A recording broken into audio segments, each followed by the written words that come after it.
also a friend, Cindy, and so many of my friends who are here. This is not my first trip to Buffalo. I've been here a number of times, and I always enjoy coming. Let me also just give you a quick personal report, because I know some of you are aware of the fact that my wife Elizabeth was diagnosed with breast cancer the day after the 2004 election. Elizabeth's doing great. Her health is good. She has a new book out, which if you haven't bought, please buy.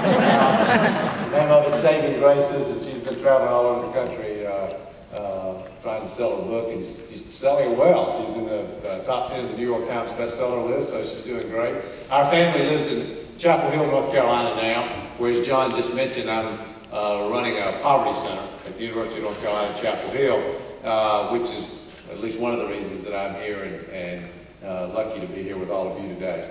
Let me start. What I'm going to do basically is talk about the issue, framing the issue. I know that you've had discussions already earlier today. I know it's an issue that a lot of you have a personal interest in. And then talk a little bit about what I believe can be done, and then I'm going to take questions from you. What we have been doing at the University of North Carolina Center on Poverty, Work, and Opportunity is sort of what I would describe as a work-centric approach to addressing the issue of poverty. But for me personally, I see this as a great moral cause, not a complicated issue. I think the solutions may be more complicated, but the issue itself is not. Because we have 37 million people in our country, which is the richest nation on the planet, who wake up every single day worrying about feeding and clothing their children, worried about having some kind of decent place to live.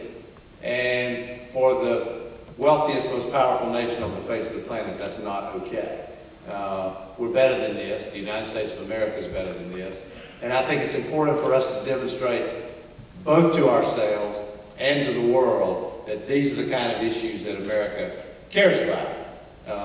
Because my belief is, I spent a lot of time the last couple of years traveling around the world in addition to doing poverty work here.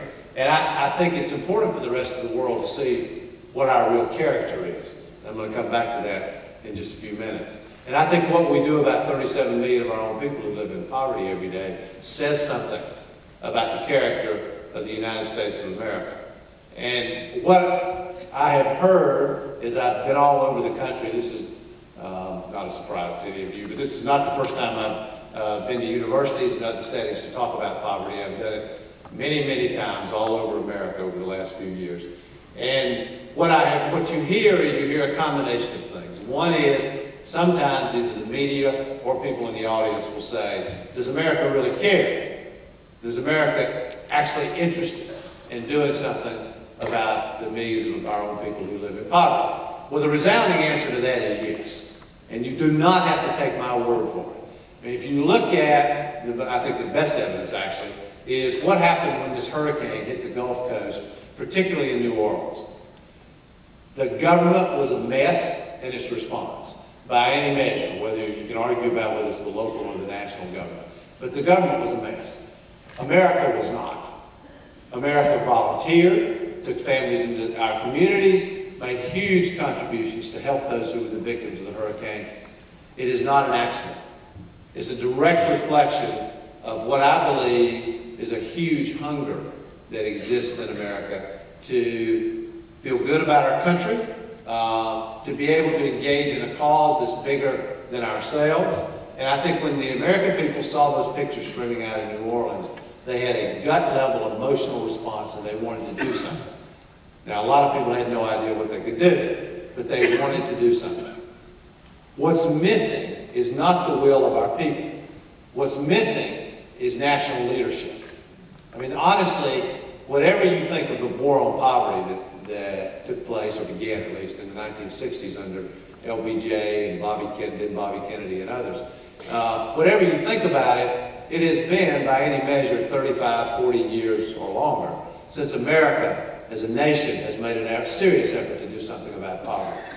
Now, I don't want to understate the good that's been done by a lot of presidents, both Republican and Democrat, on this issue. For example, most recently President Clinton, with the expansion of the Earned Income Tax Credit, helping raise the minimum wage, and a growing, expanding economy, was able to lift millions of Americans out of poverty. And that's no small thing.